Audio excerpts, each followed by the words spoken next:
خۆشویستان بەردەوامین لەگەڵتانە لێکێک لە بەرگە تازەکانی پرۆگرامەکەمانە میشە پیشەگەرێک بەسەر دەکەینەوە بە تایبەتی کوردان ئێمە لە تاراوگە خۆشبەختانە کوردان ئێمە لە تاراوگە لە بوارە جیاوازەکاندا لە بوارە ئاکادیمیەکاندا لە بوارە جۆراوجۆرەکانی ژیاندا هەندێکی زۆریان داهێنان دەکەن. ئێستا دەچینە لای پزیشکێکی کورد کە دڵێکی دەستکردی دروست کردووە وا بڕارە ئەم دڵە دەستکردە لەسەر گیانداران تاقی بکرێتەوە و ببێتە جێگرەوەیەک بۆ دڵی مرۆڤ ئایا بەکاردێیان نا لەگەڵ خۆی قسە دەکەم زۆر بەڕێز دکتۆر ئازاد نەجار کە لە سویدەوە بە شێوازێکی ڕاستەوخۆ لەگەڵماندایە. دکتۆر ئەم کاتت باش زۆر سپاس بۆ ئامادەبوونت. با پێشەوەی بپرسم دڵەکە چۆن دروست بوو بیرۆکەکە چۆن بوو دکتۆر ئازاد نەجار کێ ئەگەر پرۆفایلێکی خۆتمان پێ بڵێ. گەلێک سوپاس و مەجال بەداینە من ئەس بێم بێ پرۆگرامیوادا ناوێم ئازاد نەجار ئەس خەلکی زاخومە لە شاری لە باژێری سوید دەژیمەوە 25 ساڵە لە شاری ڤێسترۆس وەوە ئەس پزیشکی لە خەستەخانەیە و باژێرە نەفسێ کاتیژی ئەو داینەرە دروستکۆرە سەر دلێ دەستکەش ئەوە تقریبا 20 ساڵە خەریکی ئەو کارم دەبێ لەم خەلکی بەڵێ دکتۆر ئازاد 20 ساڵە خەریکی ئەو کارم ئەم بەس ئەم دروستکردنی ئەم دڵە ماوەی 20 ساڵی پێچەوە با بپرسین دڵەکە چییە؟ چۆن ئایا جێگرەوەی کاری دڵی مرۆڤ دەکات یان جارێ شتی تری ماوە؟ تشتی تایبەت لەگەل ئەو دلە تصمیمی ئەو دلە وەکی تصمیمی دلێ مرۆڤی یعنی وەکی دلێمە چۆن تصمیم هاتێکردنێ ئەو دلە وەکی ئەو دلە هاتیە تصمیمکردنێ دوو بتەینە و دوو زەینە و شولێ وەکی دلی شولێ کاری دلی دەکرد یعنی تقریبا دەڵێن وەکی کۆپیەکەش کۆپیا دلێ طبیعی بۆ مرۆڤ دائەنرێت دکتۆر ئەم دڵی کە تۆڵیت هەمان کاری دڵی مرۆڤ دەکات یعنی تاقیکردنەوەتان کردووە لەسەرەوەی بتوانین بۆ مرۆڤ لە ئایندەدا دابنرێم دڵە؟ یعنی زانچە یەکەم تشت ناتوانین مباشر لەسەر مرۆڤە تاقی بکەین و تەجروبە بکەین بەس دەستپێکردنێ لەگەل جانەوەرە بەجا ئێستا سێ قۆناغ لەگەل جانەوەرە تاقی بکریە و داشولێ و شولێ گەلە باشە لەسەر چ گیانەوەرێک تاقی دەکەنەوە دکتۆر لەسەر چ گیانەوەرێک تاقی دەکەنەوە؟ مەسەر دەستپێکردنێ لەسەر گەل بەرازە پشتین گەل گۆلکە نوکەژی ئێستا لەگەل بەرخێکا درێژەکەین واتە دڵی مرۆڤ لەگەڵ دڵی مرۆڤ و دڵی بەراز و دڵی مانگا ئەمانە لێکەوە نزیکن بۆیە تاقیکردنەوە لەگەڵ لەسەر دەکرێت لەسەر ئەوان دەکرێت؟ سەد وەکیەکن سەد اختلافی دلی مرۆڤ لەگەل دلی بەراز یان دلی گۆلێک یان دلی بەرخێک جیاوازی نییە سەد وەکیەکن. باشە دکتۆر ماوەی چەند ساڵە تۆ داهێنانەکەت ئاشکرا کردووە خستوتەتە ڕوو ئەو کۆلێژ و ئەکادیمیانی کە داهێنانەکەی تۆیان بینیەوە لەسەر کارەکەی تۆ چی ئەڵێن؟ بەداخەوە دەستپێکردنی ینی باوەڕ نەتکردن دەڵێن 4-5 ساڵ سەر ئەو مەشروع کار کرد خەلکێ ینی مێژیەوانە تەقبول نەتکردین ئەو تشتە دروست دەبێتن و دلێکی ئستینایی وەکی دلێ بەشەر کار دەکرد بەس وردە دەستپێکردنت بینن ئەو کاری ئەو دلە باشە و تەسمیمی باشە و تشتێکی باش دەکرد بێجا دەستپێکردن تقریبا نوکە ئێستا بەس تقریبا 23 مرۆڤ لەگەلمە کار دەکەن هەمی اختصاصاتش مهندسن دکتۆری جەراحی دلن باحثن شەریکەی عالەمینە شەریکەی ئەمریکی شەریکەی ئیتالی شەریکەی ئەڵمانی بەشڕۆ زۆر گەورەیە لە ئەوروپا. واتە دکتۆر جگەل لە وەرکشۆپ و سیمینارەکان کە تۆ داهێنانی دڵە دەستکردەکە تیایدا خستۆتە ڕوو ئەم دڵە دەستکردەی دکتۆر ئازاد نەجار بە فلتەریشدا تێپەڕیوە؟ ببرە دەنگ چەکی باش نەبەختە دکتۆر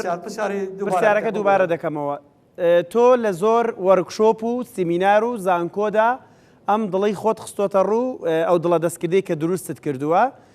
بە شێوازێکی زانستی ڕوونکردنەوە داوە بڵاوت کردوێتەوە یان بە داتاشۆ تۆ زانیاریت لەسەر خستۆتە ڕووەکو لە دیمەنەکان لەسەر شاشە دەیبینین بەدەر لەو وەرکشۆپانە لە نێو زانکۆکاندا فلتەری تری بینیوە واتە بە فلتەردا تێپەڕیوە تا بزانن دڵەکە 100% دەتوانێت ئەو کارە ئەنجام بدات یاخودنا زانشي هو 20 سالة تقريبا أو آخر 6 سالة يعني زور تجربة لسر أو دلدكين يعني نظلم أو 1 سالة 2 سالة بجا ورده بخلكي بيان بو كاري أو دلدكتن بزور نزيكي دلي طبيعية بزور نزيكي دلي مروبيا جبر هندي حوالة ودكتور وباحثتين لقلما زورن و چونکو باریان به صدیست به مشروعاتن و چونکو تشتکی راستی به تایبته لعالمه باشە دکتۆر کەی ئەم دڵە دەستکردە لەسەر ئەو گیانەوەرانی کە باست کرد تاقی دەکرێتەوە ساڵی 2014 یەکەم جارە واتە تاقی کراوەتەوە پێشتر 2014 دەست پێ کرد واتە تاقیتان کردوتەوە پێشتر ئەو کاتەمە لا اجبر هنجي ما بس حتى درس كرو مشروع ما يعني اجبر هنجي دراسات بين وشون درس دكين وابحاثي لسر كمبيوتر بون بس ورده ما يعني دس بكريستا بي بامباك او بامبا او مادبي وام بكينا لتعقيب كي لسر لشي جانورا بجا يكم عمليات مانجي بينش سالي 2014 ما درس كر عملیات کراوە لەسەر جانداران و سەرکەوتوو بووە دڵەکە نەما کرێمە تقریبا 10 عملیات لەسەر بەرازە 8 عملیات لە گۆلکە ئێستا تقریبا 6-7 عملیات لەسەر بەرقی کاژیمە کرد هەمووشی 100% سەرکەوتوو بووە هەمووشی گەلە باشتر کردوونە یعنی تشتی دەڵێم 100% دەڵێمین و ئەو دلە بەڕاستی تایبەت وەکی دلێ بەشەریە تایبەت یعنی تشتێکی نەمعقول وەکی دلێ مەیە طبیعیە باشە دکتۆر ئەم دڵە دەستکردە تا چەند مرۆڤ لە مردنی پێشوەخت ڕزگار دەکا پرسیارەکەم بە شێوازێکی تر دەکەم بۆچی ئەم دڵە دەتوانرێت بەکار بهێنرێت ماوەی چەندی پێدەچێت گواستنەوە و دانانی ئەم دڵە يعني طبعا وقت دلي درس دكين ابحاث دكين او درا هندك صاله لنا ولا شيء مروفا بمينتن وان يعني جياني بالتوانا جيانا وان دريشكت فيجا ونخوجي العالم زورن يعني دالين استدالين لحمو لبس اوروبا وامريكا تقريبا 25 مليون خلق نخوش دلي هنا او دالين عجزي دل يعني هارت فيلر زورن بس دالين لاوروبا وامريكا 1.5 مليون استابيستي او دلي دسكشن چكو عددي زور خلق دمرن چكو دلينن بجا او هاي كاريا او خلق دكت باشە دکتۆر پرۆسێسەکە بۆ نمونە ئێوە کە لەسەر بەراز داتانناوە یان لەسەر مانگایان لەسەر گۆلیکەوەی کە خۆت باسی دەکەی پرۆسێسەکە زۆری پێدەچێت دەبێت دڵی ئەو گیاندارە لە کار کەوتبێت تا ئەو دڵی بۆ دادنەی کاتێکی زۆری پێ ناچێت واتە مەترسی لەسەر ژیانی گیاندەوەرەکە هەیە یان نا پرسیارەکەم کەمێک زانستیە بەڵام پێم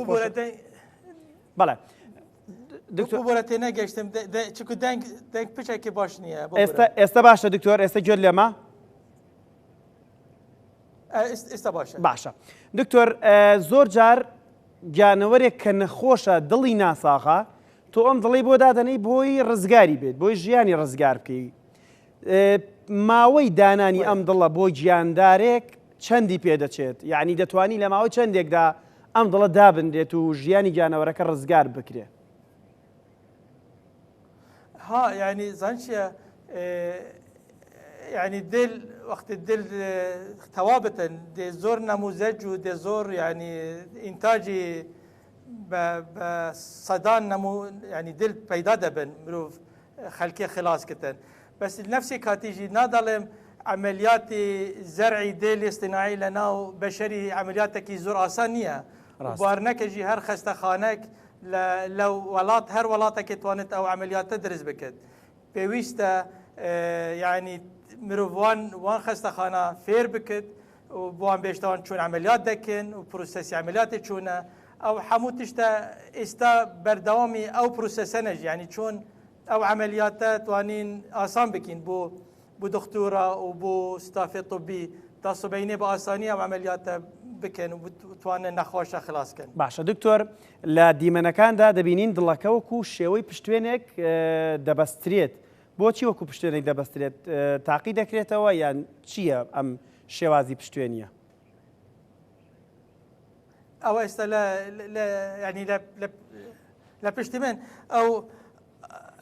ئەو دلە دەکی؟ بەڵێ بەڵێ بەڵێ وەکو پشتوێنێک وانە؟ ئەوە لێرە ئەوە دل اصطناعیە ئەو شریانە ئەوژی لێرە خۆی دەشتە لە ناو دلی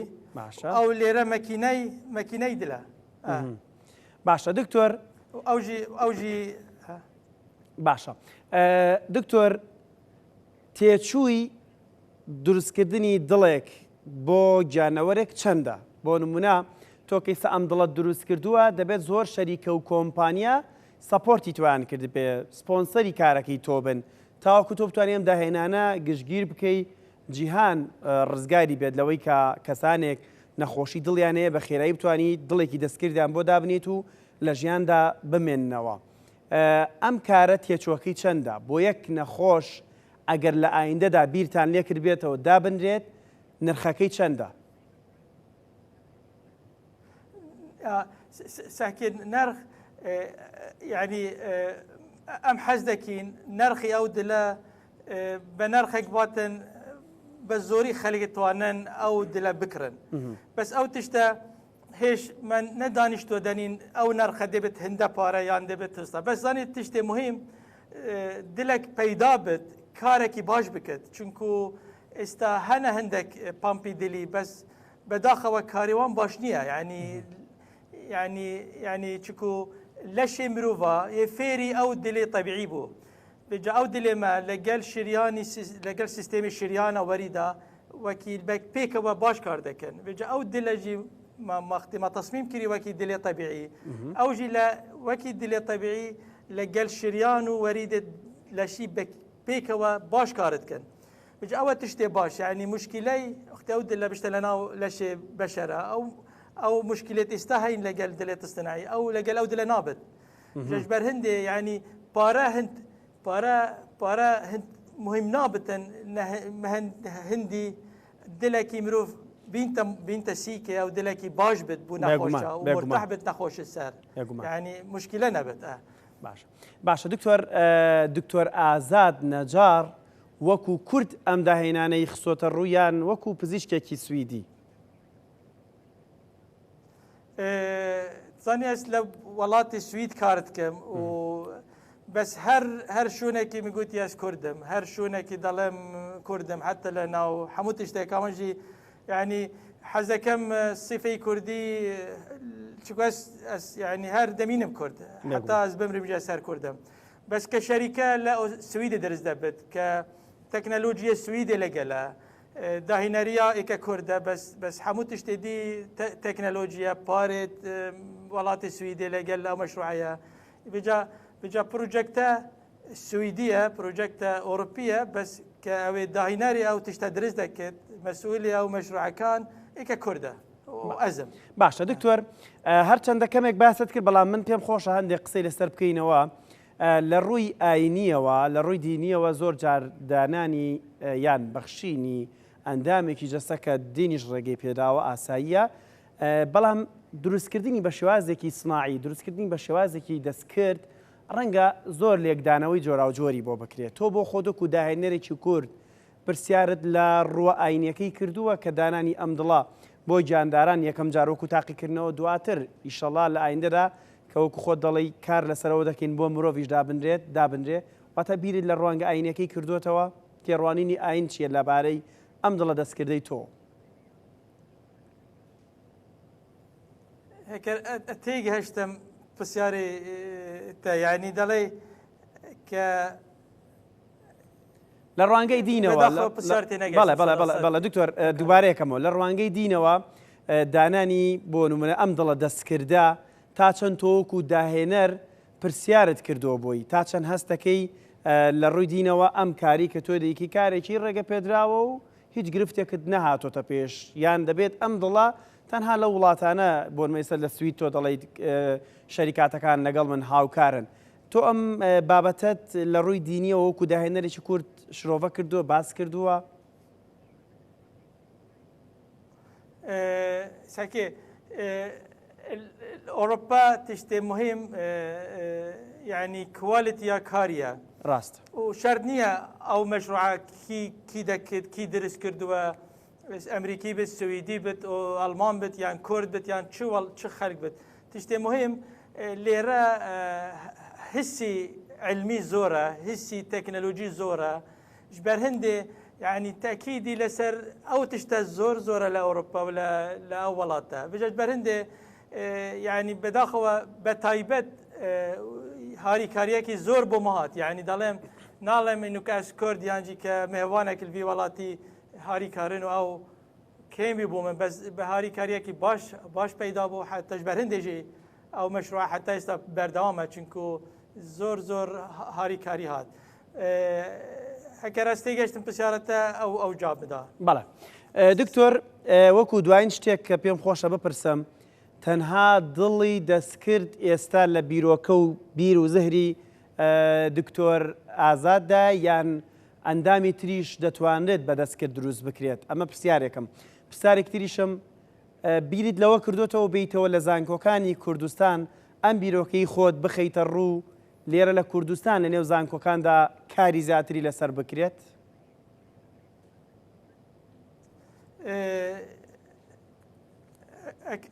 ئەگەر تێگەشتم درستی بەس پرسیارە ئەولی کە دووبارە بکە بە برا بەڵێ دکتۆر جگە لە دڵی دەستکرد دەنگ توژی کەمە لێ بەڵێ جگە لە دڵی دەستکرد کە دروستان کردووە ئەندامی تریش ئەعزای تر دروست دەکرێت بیرۆکەیەوەت هەیە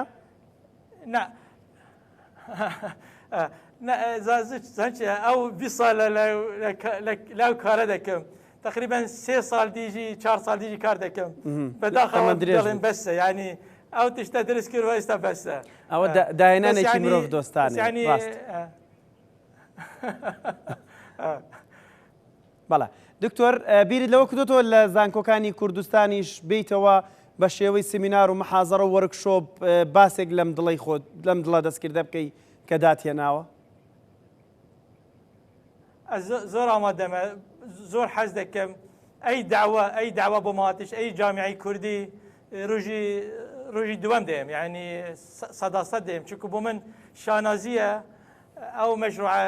لەگەل سویدیش دەینم یعنی هەمی فەریقی مە سویدیش دەینم بە بینم کوردستانی بەحس ئەو مەشروع بکەن بۆ من شانازیە بێمە کوردستانی و لە جامیعی کوردستانی بەحسە ئەو مەشروع بکەم و تشتێ دیژی زۆر هەنە توانین بەحث بکەین بەحسا فەس لە جادلی چۆن دلێمە کار دەکرد زۆر تشتێ تازەجی بۆ مەڕۆم بیە لە ئەو